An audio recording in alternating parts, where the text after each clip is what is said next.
Industri herba kini telah dikenal pasti sebagai antara sumber pertumbuhan ekonomi negara. Ia merupakan salah satu projek permulaan EPP di bawah Bidang Ekonomi Utama Negara NKEA Pertanian dalam Program Transformasi Ekonomi ETP. Inisiatif kerajaan itu telah membawa kepada perkembangan produk berasaskan herba kira-kira 15% setahun. Malah manfaat kepada nilai kesihatan yang tinggi menjadikan banyak produk berasaskan tumbuhan herba di negara ini mendapat sambutan menggalakkan dalam kalangan pengguna. Antaranya produk berasaskan buah tunjuk langit. Dahulunya, buah ini sangat berharga dalam kalangan orang kampung sebagai ubat pelbagai penyakit. Kadang-kadang ia boleh dikunyah begitu saja. Kini, dengan teknologi moden serta kajian para saintis antarabangsa, pelbagai sumber khasiat berjaya ditemui daripada buah tunjuk langit, sekaligus menjadikannya sebagai salah satu produk alternatif dalam bidang kesihatan dan mampu dikomersilkan. Salah satu syarikat yang mengusahakan produk berasaskan buah tunjuk langit ini adalah syarikat Taizo Sdn Bhd. Syarikat ini mula beroperasi sejak Mac tahun lalu, fokus dalam produk kesihatan.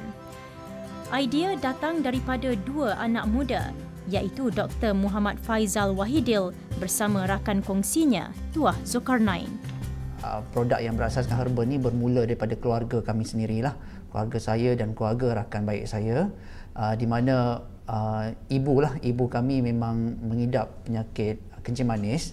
Dan didapati mereka secara tak langsung dia orang makan sambil-sambil makan buah tunjuk langit lah, diperkenalkan oleh orang luar, dan hasil daripada itu kita nampak ada turunnya dia punya bacaan gula. Selalunya bacaan gula tu agak tinggi, tapi setelah dia ambil buah tunjuk langit ni sebagai makanan harian, so kita dapati bacaan gula tu turun lah. Jadi timbulnya idea saya bersama dengan rakan, kenapa kita tak komersialiskan buah ini sebagai satu perniagaan lah.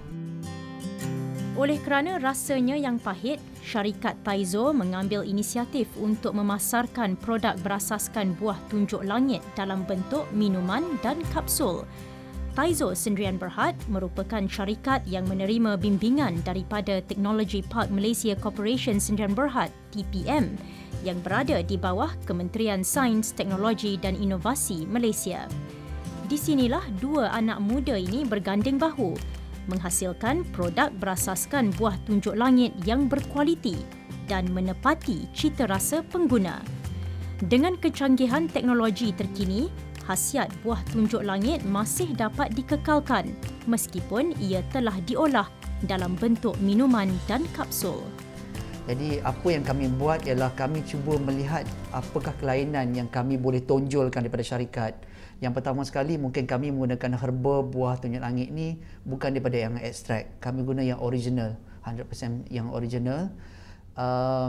Yang kedua, dari segi packaging lah. Kalau cik boleh lihat daripada packaging yang kami gunakan ini, packaging yang agak ni lah, high end, pasal kami nak menebusi pasaran yang sedia ada. Pasal ramai usahawan keluarkan produk masing-masing, jadi kami mengambil ini sebagai salah satu cabaran untuk bersama dengan usahawan-usahawan yang lain di luar sana. Istimewanya produk Taizo ini, ia boleh dinikmati dalam pelbagai perisa seperti kopi, teh dan juga coklat. Biarpun kini produk Taizo semakin mendapat sambutan menggalakkan, rintangan dan cabaran tetap ditempuhi, terutama ketika awal pembabitan dan berdepan dengan penerimaan masyarakat.